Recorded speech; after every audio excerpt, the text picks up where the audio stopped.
Hey YouTube, let's make some chili. So, the first thing I'm going to do is I'm going to brown my ground beef. And all you do is break it in the pan, brown it, and drain it. This is the same thing you're going to do to can hamburger.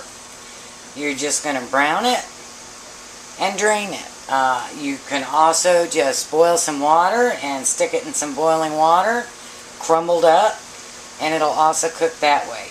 A lot of times if I'm doing 10 or 20 pounds at a time, I'll boil it.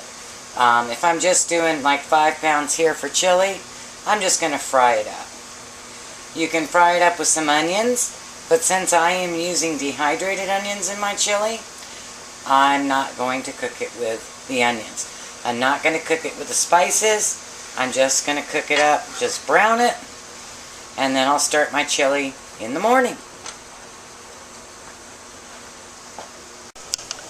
Okay, I changed my mind about the dehydrated onions. I went and got my onions out of the pantry and saw that I had a couple that were going bad. So I didn't want the rest of them to go bad. So I went ahead and used them. So I have 2 cups of chopped onion. Now I'm using the chili recipe out of the Ball Home Preserving book. Okay?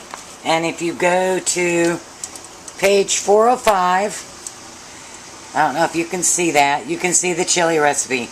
Now you can use your own chili recipe, but I thought I'd just show everyone how to do it with the recipe from the Ball Canning book. So I have 5 pounds of hamburger and 2 cups of onion. And I need to put in 2 cloves of garlic minced. Now I use the cheater method. I use chopped garlic from a jar. And I always assume 2 cloves. That's about half of one. You can never have too much garlic. I gotta go buy some more. 2 cloves of garlic. I love garlic. And remember, we're making a huge pot. There's 5 pounds of hamburger in here. And 2 cups of onion. So, be generous. Good morning, YouTube. Okay, let's go ahead and get our chili cooking. So what I've done is I've cooked the meat and the 5 pounds of ground beef, 2 cups of onions, and 2 garlic, whole garlic. So I use 4 teaspoons of ground garlic. So, and I put that in the fridge overnight because it was really late, and I just reheated it. It smells wonderful. So now what I'm going to do, I'm going to add the rest of the ingredients. So it calls for 6 cups of canned tomatoes with juice. I cheat. You can use crushed, diced, whatever you want. I just buy one of these big number 10 cans. Because that's close enough to 6 cups. And dump it in.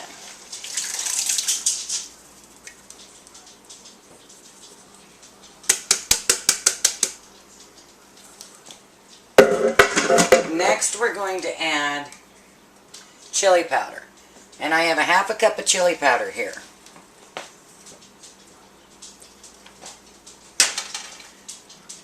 We need 4½ teaspoons of salt. Now because I'm canning it, I am going ahead and using canning salt. So 4½ teaspoons of canning salt.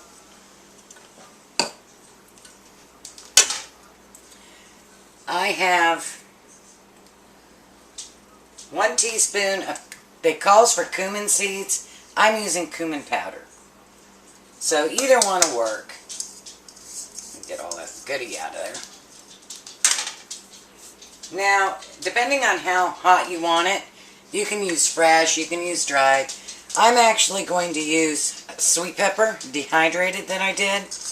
I'm not one for really spicy hot stuff. But you could use cayenne pepper, you could use red pepper, you could grab a red chili pepper and finely chop it. If you're using fresh, remember if you include the seeds, it's going to be much hotter than if you don't include the seeds. And that's all the ingredients it calls for. So I'm going to go ahead and mix it up. Not sure how well this is going to show. And so you just mix it up. And we're going to let that cook for 20 minutes. And I'm going to cook it over medium heat. And I'm not going to start my 20 minutes until it starts to boil again. Because you want to get those flavors cooked in somewhat. Now remember, you're going to be pressure canning it. Oh, I'm spilling it all over my butt. So, it's going to get some more cooking time. So the flavors will really meld.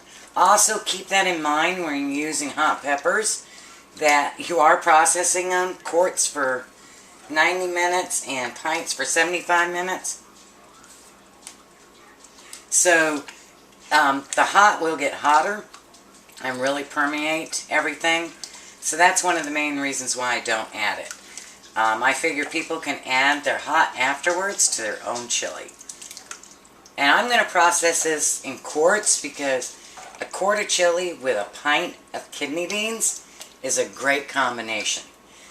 Now, at this time, while this is doing this, I've got my jars in hot water.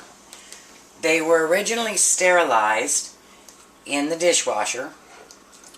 But remember, you're pressure canning. They're going to sterilize again in the pressure canning process. So I just get them hot because you don't want to put hot food in a cold jar. And then of course I'm going to put my lids in hot water enough to soften them. You don't have to boil them. As long as the rubber gets soft, that's all you're trying to achieve. If you were doing a water bath canning, that's when you have to be really meticulous about sterilizing, because a water bath canner will not sterilize your jars. So that's the difference between those two processes. So what we're going to do is we're going to let this cook for the 20 minutes, and then we're going to ladle it into hot jars and start our pressure canning process. It's that simple. Hey YouTube, it's time to can the chili. It's been cooking for 20 minutes. It's very hot. I just took my jars out of the hot water and I have my lids, ouch, that was hot, and a hot water bath. All we're trying to do is soften these lids. Okay, so you don't need to boil them. So we're going to put our little funnel on and we're going to, ooh, that looks good chili. We're going to ladle our chili in there. Now, the recipe says it only makes 3 quarts. I don't believe that, but then again, I also used a number 10 can of crushed tomatoes. It's really good with diced tomatoes too, so.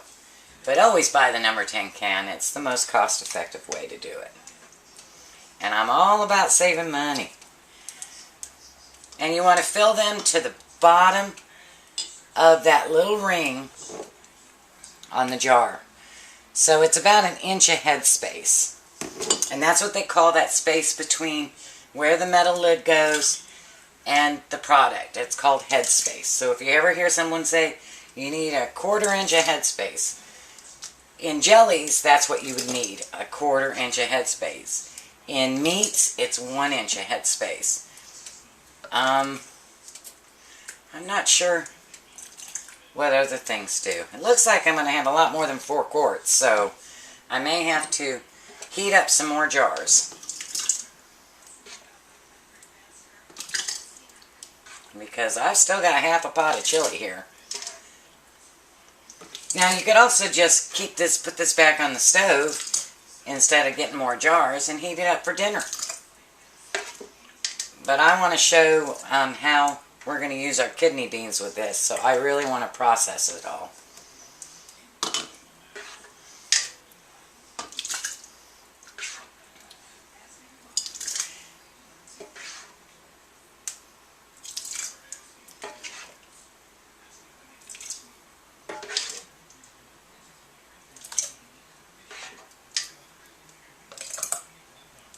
Now, we had salt in the recipe, so do not add salt to the top of these. You only do that with raw meats or cooked meats that are cooked with no salt. Now, what I'm going to do, since I've still got so much more, I'm going to have to do some more jars. So, I'm going to cover this up, and we'll go ahead and do this, and I'll finish this up and then go do more jars. So now what we do is we take a cloth and we wipe the rims. If you get something off, turn it, wipe again. And don't worry about the outsides here or up on the insides, because all you care about is where that red rubber hits. That's the most important part. So we're going to use, this is called a lid lifter, or a jar lifter, lid lifter, yeah, lid lifter. And so all we're going to do is that red piece in the center is the only part you have to clean. And you set it on top, screw it on, hand tight, very hot, and in my pressure canner, I'm going to take you over, I have about 2 to 3 inches of water. Okay, now before you call that done, you're going to take vinegar. Now I have some vinegar here. You don't need to measure it. Just pour some vinegar in there. And what that'll do is that'll stop your jars from getting cloudy. Vinegar's wonderful for that. And if your jars get cloudy, doesn't mean your batch is bad. It just means you might want to wipe off the jars before you put them in storage. And then we put them in the canner. And we're going to do all of these. And I always like to pull the lids off at the same time. And then screw them on. Because that keeps the heat in on the jars. Screw it on and then hand tight. Put it in. Screw it on, then hand tight. And everybody's hand tight is different. If you're a very strong guy, just screw it on. Okay? We're not trying to crank these down. We're just trying to make sure there's a really good seal between the glass and the rubber with room to expand, because it's going to expand and suck it in. Now when you're putting your jars in here, if you were using a water bath canner, you want to put empty jars to fill the spaces. But in a pressure canner, you don't have to do that. So just space them out. You really don't want them touching the sides or each other. And then we're going to put our lid on.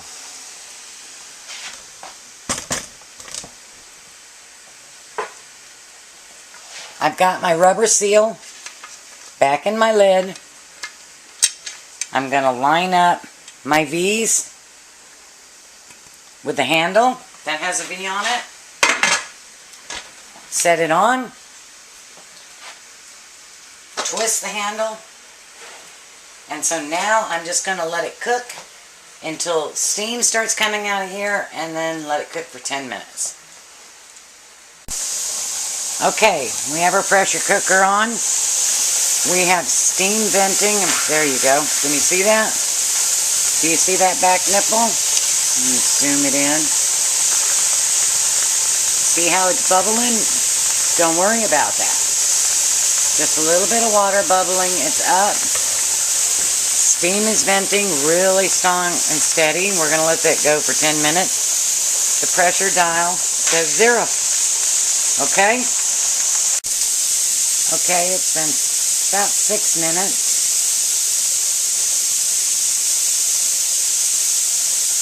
And every now and then you can hear a sputter. That tells you there's still air in there. So let it keep going for the full 10 minutes. Notice the dial? It's moved up.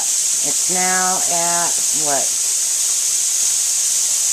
1, maybe, yeah, 1.5 pounds of pressure. Don't worry about it.